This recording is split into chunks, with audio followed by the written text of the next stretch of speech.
Good day, radio listeners. Welcome to this week's edition of the Pure Sex Radio broadcast. We're glad to have you here with us.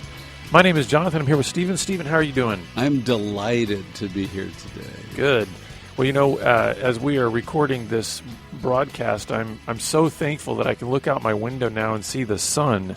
We've had such unusual weather here in San Antonio where for like over a week we didn't see the sun, and that is unheard of here. And I'm realizing to my friends up in the northwest part of the United States, I've say an extra prayer for you. I don't know how you can spend a lot of time without seeing the sun, but and especially for our friends that are in places like Alaska and some of the northern hemisphere locations where you go for months without seeing the sun. I guess I'm just a sun person. I need light, Stephen. I need to see the light. Well, just the sun shining, even if it's cold. Even if it's cold, exactly. And so kind of a little bit of what we're going to be talking about today is we're going to be shedding some light on an issue that I think is very, very prevalent in our, not only in our society, but just with us as individuals and as human beings. And it's this issue of shame. We talked in a previous broadcast where we were really looking at some issues of identity and false identity and true identity. And of course that the issue of shame will come up then. But we thought, we need to unpack this a little bit more and maybe get a little more specific about this issue of shame and what does it look like? How can we combat this? And what is the ultimate message that we need to hear in order to kind of overcome and be victorious in this issue of shame? So Steve, before we jump in there, do you have anything you wanted to say? Yes, I thought you and I should just go back and forth on what have you learned about shame and what have I learned about shame. And we're in meetings all the time with men that are constantly talking and teaching us about this deep inner dialogue. My first thought is shame is always destructive. Mm-hmm. It's never growth. It's never affirming or nurturing. Shame is a very inner, quiet, destructive dialogue. Yeah, I think about it. When you were saying that, I thought, we've even tried to use shaming as a motivational tactic. I think about some stories I've heard about coaches, parents, even societies. You think about the stocks, where they'd have a person out in the stocks in the town square for 24 hours. And it's like we've tried to use shame as a motivator. And what you're saying is absolutely true.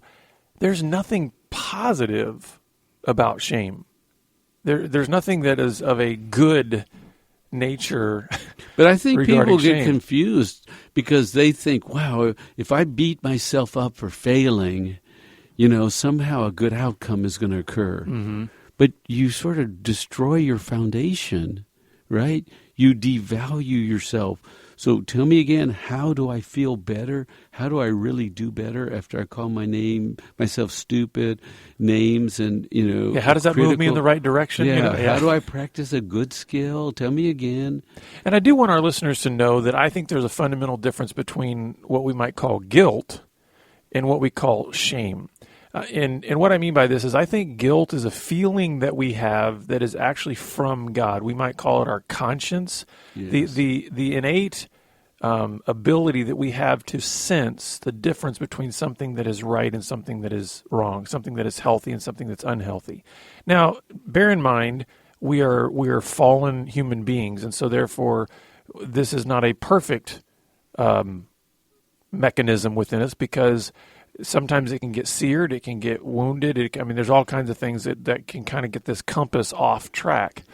But we all have this sense within us that tells us when something just doesn't feel right. Mm-hmm. In that sense, I think guilt is a good thing because guilt says I made a mistake. Guilt can kind of show us where there are certain lines where it's like, when I went across that line, something in me triggered. Something in me didn't feel right. There was a guilty feeling. That's good because it's kind of like the way our nervous system works. If you put your hand on a hot stove, then your nervous system is going to scream at your brain that that's not where your hand should be, and you're going to remove your hand.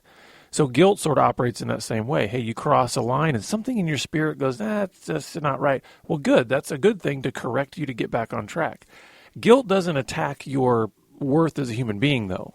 So guilt may say, I made a mistake. Shame says, I am a mistake. Yes. And so shame goes right to the core of your value as a human being and starts to rip that to shreds. And that's why we believe shame is not a healthy thing. Shame does not have anything good to it, does not produce anything good. So why don't you, because we were going to talk just about just sort of, okay, what are some thoughts we've had on shame? Like what is but it? the one that I want to go back to is something we talked about in an earlier show, but it's this shame dialogue destroys your identity. Mm-hmm. You can't have the right identity.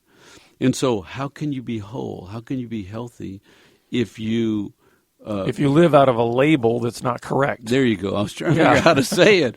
But you put the wrong label and you define yourself wrong, but you're supposed to live a healthy whole life. Mm-hmm.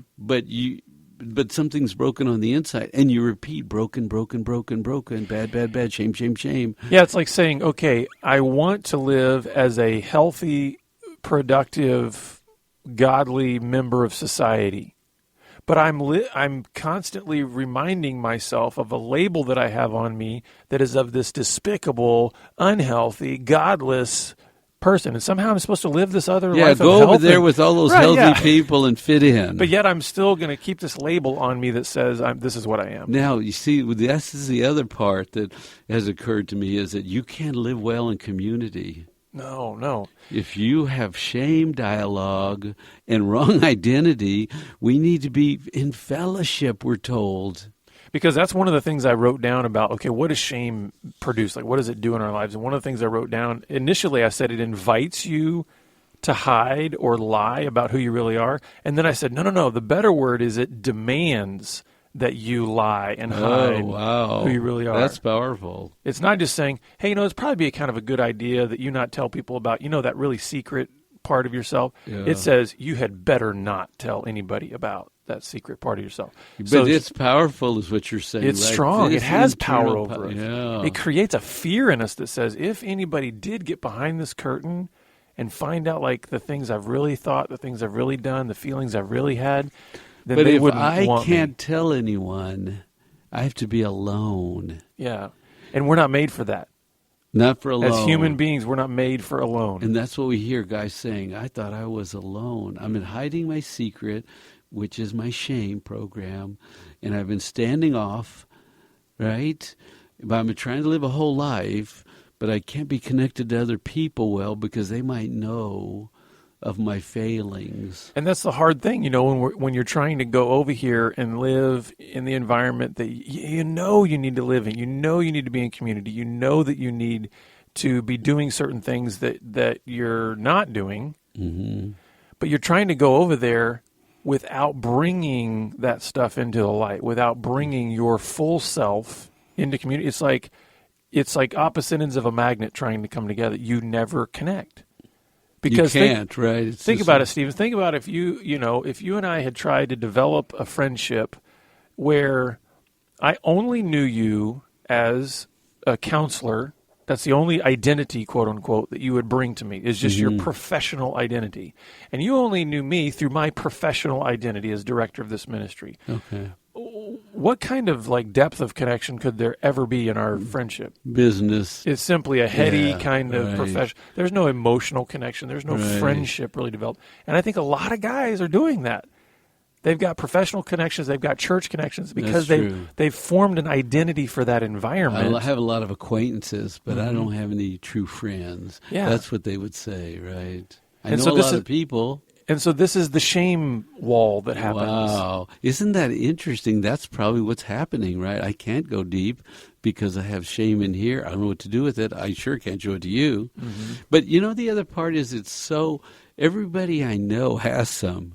Do you know many people that don't have some shame? Not if they're honest. I mean, everybody has. And I think, I would have to admit even today, there's still struggles that I have with these old lies that want to come back. And that's the thing about the way these wounds can work that lead us into shame is they run deep. Yeah. And because most of them occurred originally in childhood, they run really deep. So they're like old habits, then you're saying, right? And almost they want to come back. They want to come back. They're routine. They're comforting in a bad, negative sort of way. They're known. It's almost like they're more than old habits. It's like they're old friends that aren't aren't good for us. Old bad friends. Yeah. That's true. And when you say friend, it means comfort and known and predictable. Right. But bad means we're going to end up doing the thing I probably don't want to do. Yeah. Think about it in terms of familiarity. Okay, you learned how to cope as a child to deal with these wounds, probably in a childish sort of way, which is the best you can come up with. Sure. But then when you become an adult and you realize that those same things don't work in adulthood that protected you in childhood, and that you've got to mature, you need to grow up, and we don't know how, that produces a whole new type of shame. Yeah. It's like, I'm not enough. I don't know how to be a man. I don't know how to grow up. I can only be a 12-year-old kid. I don't know how to be a fully grown, mature man. So we're just throwing out ideas about shame. One is, I hear it's very destructive.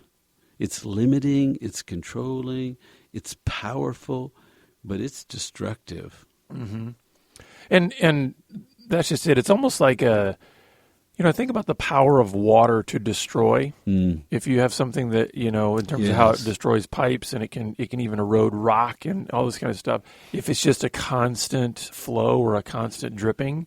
And I think that's what shame does to our soul. If it just continues to sort of flow over our souls, it just erodes and erodes and erodes. And it kind of causes us to waste away as a human being because, like we said before, we're made for community, right? Well, if you can never bring your full self into community and that shame just keeps dripping over your soul, eventually you're probably just going to disengage completely from community. You're going to go further into isolation. Right. And I see it almost as a soul that's withering, that's just decaying and eroding. We're really painting shame as a very powerful force. Mm-hmm. And it drives us, but it drives us wrong. Mm-hmm. It drives us to isolate. It drives us away from what we need. Yeah. So it's a very powerful force, but it's taken us in the wrong direction. It's not taking us to life and freedom and truth.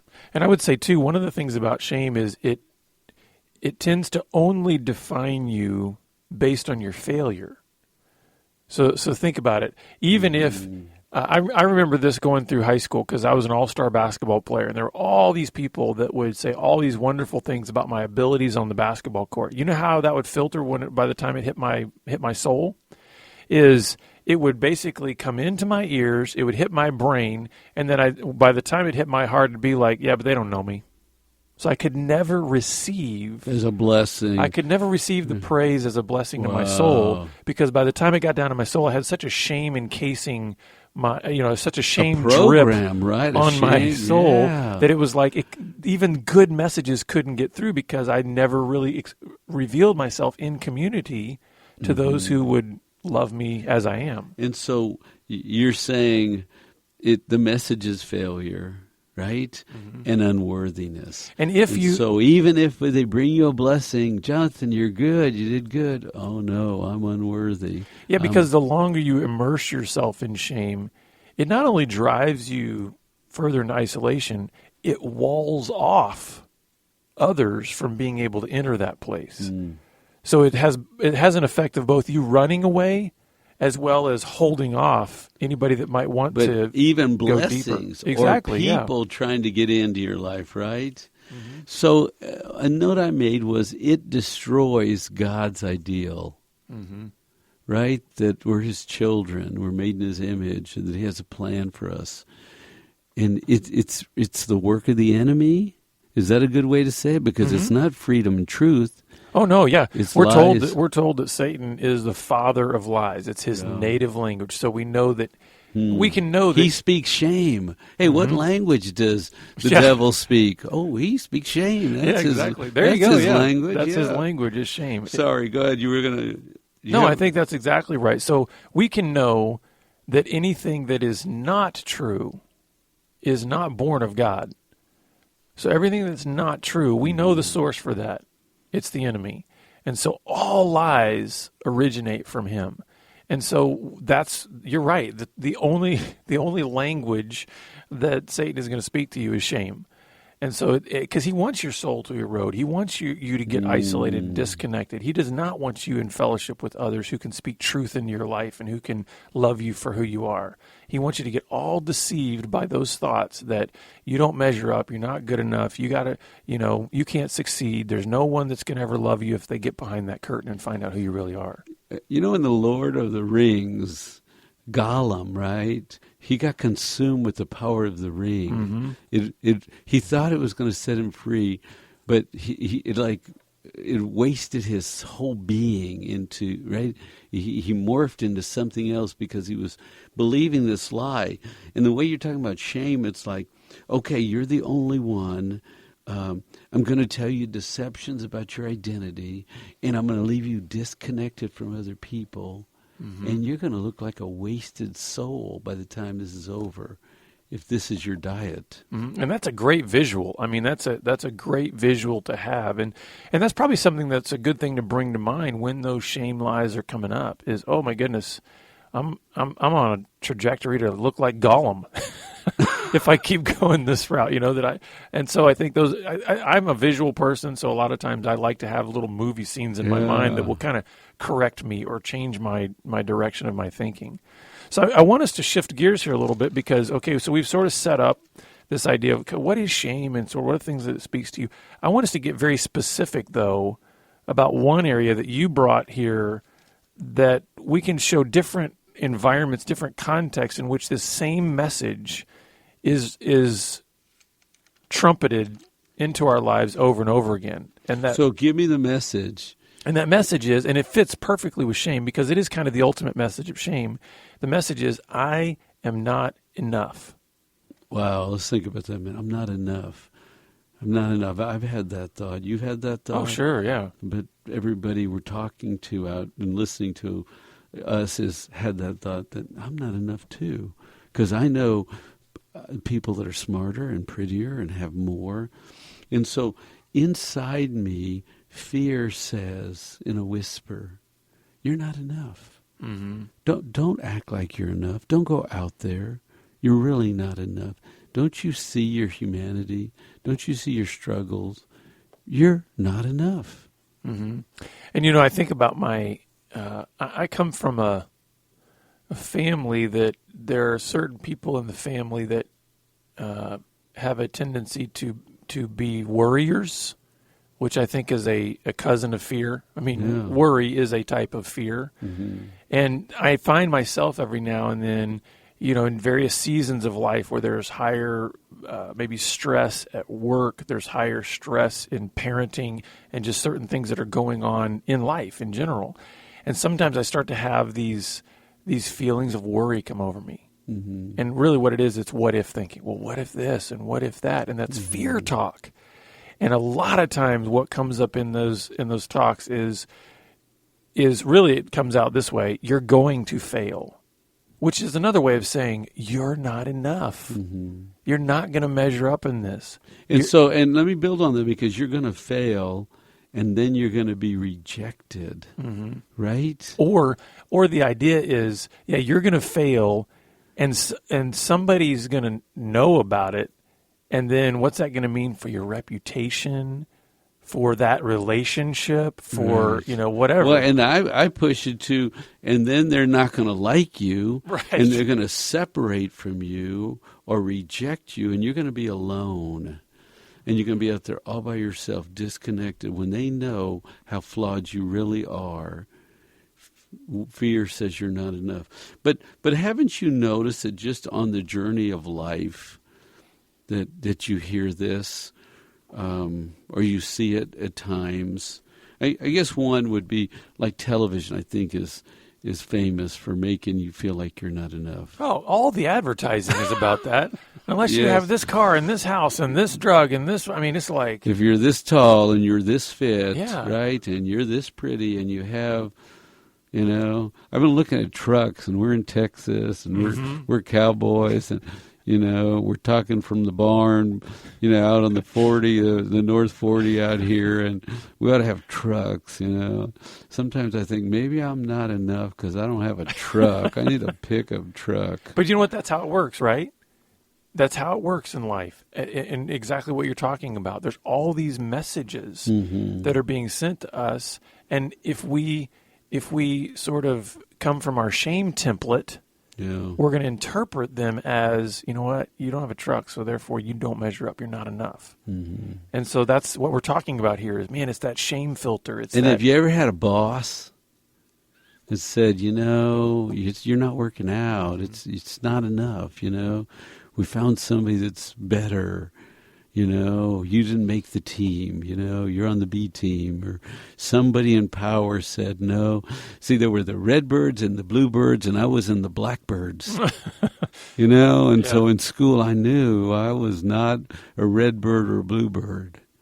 I wasn't enough, And you know what? Sadly, I think sometimes you can be in a relationship, either a marriage, a friendship, with a spouse, even maybe one. Parent to child, where you've never heard you're enough.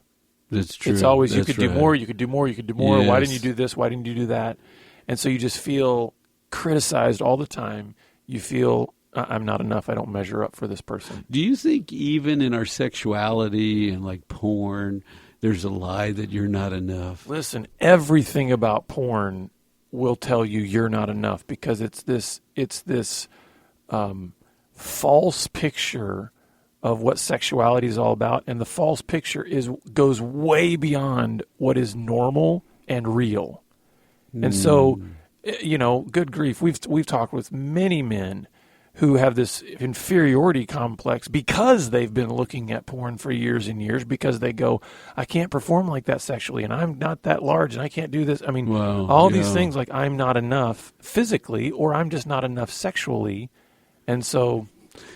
And then what about like chores and tasks? What does your yard say? Does your yard say you're a great keeper of yards? Does your house This say... is why I live in the country and don't have a yard. You have fresh paint on. Is your fence looking sharp? Yeah. Do things sort of scream out, the dust bunnies in the corner? Do things sort of scream out, you're not enough? Now, this is something that cuts really close to home, because, I grew up in a family where, at least as a kid, I perceived that we had to be ready for the president to always show up. So I perceived that, listen, a clean house is like the ultimate. That's what matters most. Wow. And so to this day, I've struggled with that. And, my wife and I, she struggles with it a little bit too. Like, could we be okay if somebody just popped in unannounced? Yeah. Without having to straighten up People the house. People used to do that, and it was okay, and now it's somehow... And now you feel like you got to have, a house that's ready for modeling. Even the houses are so much nicer and larger, and is your house big enough, and do you have nice enough? And it's like, it's just, this message is screaming at us from all over. And we wonder why there's been just such an increase in anxiety medications and depression medications and all these diagnoses of these disorders that are very real, and I think they're not disconnected from this fundamental message. Well, even in life, did you get where you were from a job standpoint? And do you have the things, there's an American dream, and you're supposed to have...